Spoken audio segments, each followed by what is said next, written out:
Welcome back to another episode of Rock Boys Football. Some more extremely frustrating news for this USC program coming out of the recruiting trails. Five-star defensive lineman Justus Terry decommitting from USC less than 24 hours after five-star edge rusher Isaiah Gibson decommits from USC. Now, I want to have an extension of the conversation that we had yesterday night in terms of how USC is going about their business on the recruiting trail. And I want to start with USC recruiting nationally, going big game hunting. That's kind of the phrase that we used last night. USC should certainly still be doing that, right? You look at USC, it is a premier program, a premier brand in the sport of college football. There is no reason not to believe USC can't go to the state of Georgia, the state of Florida, the state of Texas, and land some of those top kids. We've seen evidence of them doing that, right? Cam Fountain in the 2024 class, Walter Matthews. USC has the capability of doing that. But here's where I'm a little bit critical. And I would love to hear the USC fans and some of your feedback in the comment section, because I think there's probably a lot of different ways that you can look at this. Every premier program across college football that's consistently competing for national championships, they have a recruiting blueprint. They have an area of the country where they get the bulk of their talent, right? Georgia, it's in the Southeast. You look at Texas, it's in the state of Texas. You look at Ohio State, it's in the Midwest. Now, all three of those programs, they go nationally for some of the best players across the country, but they also make sure they clean up their backyard. I look at USC and say it's in one of the most talented states across the country at the high school level, but they don't seem to have a blueprint in California, and it should be that. And so where I'm kind of getting critical and where I want to have this conversation is USC should certainly be going after guys like Isaiah Gibson and Justus Terry, but it shouldn't come at the expense of making sure you're recruiting the state of California at an extremely high level. Dale, you go back to the state of California in the 2024 class and say USC landed 2 out of the top 20 kids in the state. And for a lot of these guys, USC wasn't really get much traction with any of these guys, right? You look at Zabian Brown, they were in it for him. He goes to Alabama. You look at Aiden Breland, didn't even seem to get any traction with one of the best defensive linemen that's right in your backyard. That's kind of the conversation that I want to dig into, that I want to have the conversation with the USC fans in the comment section. Excited to get into it. Before we do, and as always, just want to say thank you to you guys and to the USC fans. Whether the news is positive, whether it's negative, y'all know I have a blast talking this program. I can't thank you guys enough for all the support. You guys have shown all the fight-ons in the comment section, all the feedback that you guys give it. It truly does mean a lot. If y'all do enjoy the content, consider subscribing to the channel. We got a lot of commitments for USC to break down during the summer. But Dale, without further ado, I'm going to give you the T-box and kind of give your take on what USC is doing so far on the recruiting trail with Coach Lincoln Riley. I mean, even Lincoln Riley said it himself that he needed to recruit that state. He needed to recruit that Southern California area. He said it at his opening press conference at USC. And then you look across the country, every new coach who takes a big job at the flagship school in a state says they're going to do it. Brian Kelly has made an emphasis to hammer out Louisiana at LSU, doing a really good job doing that. Kirby Smart at Georgia really does a good job in that state. You go to schools you mentioned like Ohio State and Michigan. Sark at Texas. Sark in Texas is a great example. So all the big name coaches at the big name programs crush it in their state. And I think there's that element. Yeah, college football is a little bit different, if you will. Transfer portal, NIL, some of these things, college programs are doing it differently at times. But at the end of the day, all the big schools do one thing really, really well, and that's recruit their state at an extremely high level. And it's mystifying to me that USC can't get some traction with the Mater Days and the Boscos, those big high schools in the Los Angeles area, and get some of that talent into USC. And so I think the question is, how does USC balance making sure you're recruiting the state of California, but also recruiting nationally? And I think my argument would be early on in the process, you got to get the kids in the state of California prioritized in your classes. Right? When you go out and land Justus Terry and Isaiah Gibson, you're taking their commitments every single day of the week. But when you do take those commitments and you prioritize those kids that are the out-of-the-state kids, what does that do to some of the kids in state? It kind of pushes them away. And they see Justus Terry, Isaiah Gibson committed with USC and say, maybe I need to go to Oregon, or maybe I need to go across the country to some SEC programs to find some playing time.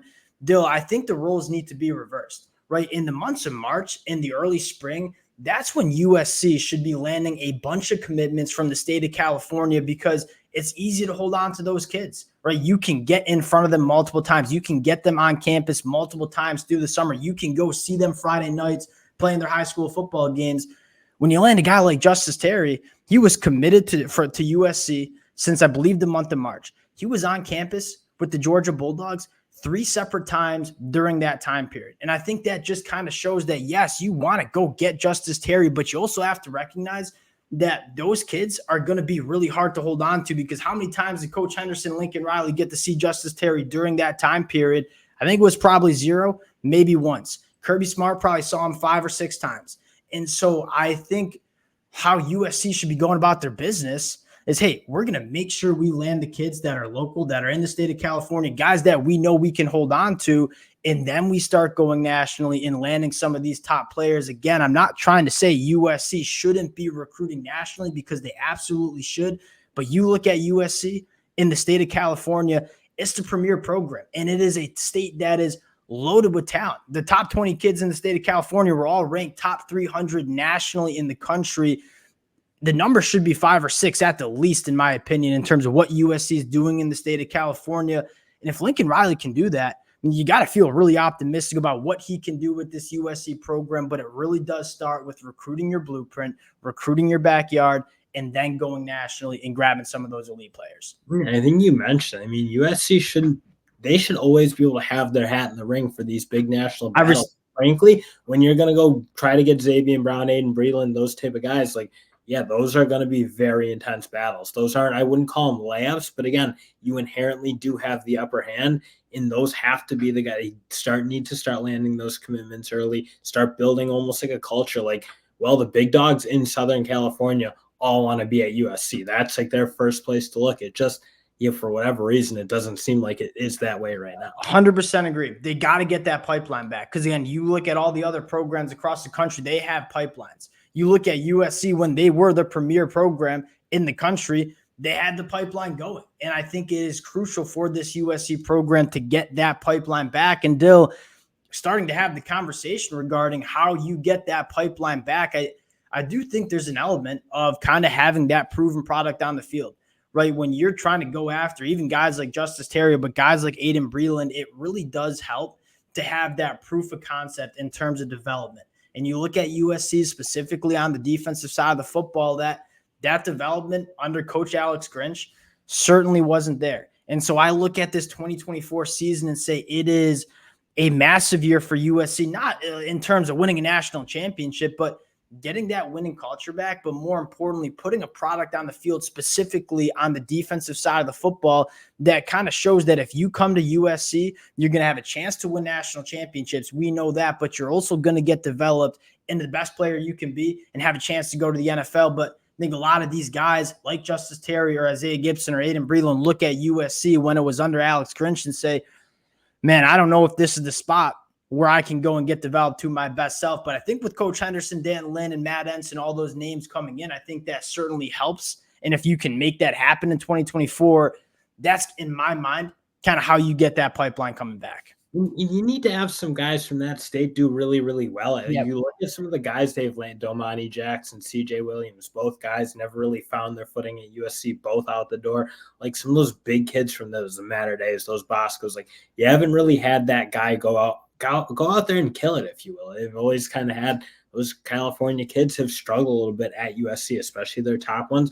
And I think that, again, speaks to what you're kind of saying with, at the end of the day, USC needs to do a better job, particularly on the defense, but frankly on the offensive side too for some of the other positions, because Caleb Williams is masking a lot of kind of flaws, if you will, in that program. So every top to bottom, the school, again, her program needs to have a big year this year for what you kind of said. They need to have their young guys play really good football and start developing kind of that mentality that USC is a place like Georgia where you go, you get developed at a really high level and you go pro. It's just right now they're still kind of building off from those years, frankly, where they were down. They were down before Lincoln Riley got there. They need to get that back, need to be able to put kids into the league, need to be able to put, I think, California guys into the league so they come back and are almost like the poster child that you hang up in the hallways of Matter Day or Bosco. like, look, come here and you'll be him. And they had that for a while. And again, I don't think it's a coincidence that was when USC was at the top of the sport in college football. It's a priority. Again, I'm really interested to hear what the USC fans have to say in the comment section. I think it's a really interesting conversation. We're going to have a lot of these conversations throughout the summer. You guys, appreciate y'all rocking with this. Would love to hear from you guys in the comment section. Of course, if y'all do enjoy the content, consider subscribing to the channel. Appreciate you guys, and we'll talk to y'all later.